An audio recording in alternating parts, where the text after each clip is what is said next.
ਵਾਹ ਜੀ ਵਾਹ। ਜੋ ਕਿਸੇ ਨਾਮ ਆਸ਼ਿਕ ਹੋਵੇ ਤੇ ਉਸ ਦੀ ਗੱਲ ਕਰਦਾ ਸਹਿ ਸਹਿ ਮਗਰ ਬਹਾਨੇ ਪਾ ਕੇ ਉਹ ਮਰਨੇ ਉਸ ਮਾਰਦਾ।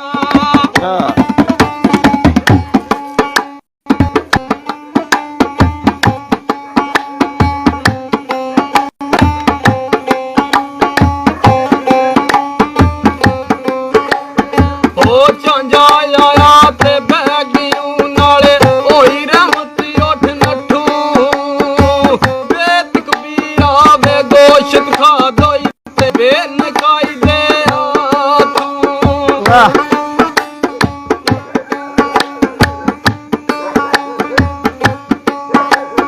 ਉਹ ਪਾਂਡੇ ਉੱਤੇ ਮੈਨੂੰ ਲੱਗਣਾ ਤੇ ਨਿਮਰ ਤੇਰੀ ਰਦਨਾਈ ਨਿਉ ਲਗਾਇਓ ਸਿਕਾਰ ਕਰੇ ਲਿਓ ਜੈਸੇ ਸ਼ਕਲ ਬਣਾਈ। ਵਾਹ ਜੀ ਵਾਹ।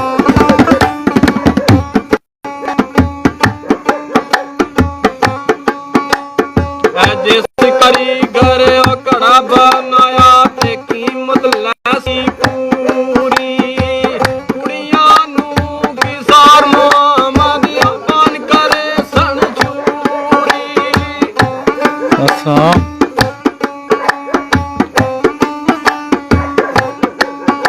ਇਹਨੂੰ ਤਾਂ ਚੁੱਪ ਕਰਾਓ, ਇਹਨੂੰ ਕੀ ਤਕਲੀਫ ਹੋ ਗਈ ਹੈ। ਬਹਿ ਜਾ।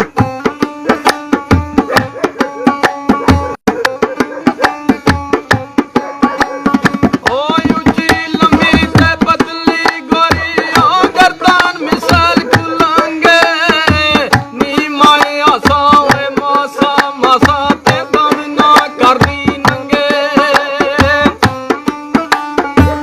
ਵਾਹ ਜੀ ਵਾਹ। ਆਵਾਜ਼ ਵਾਲੋ।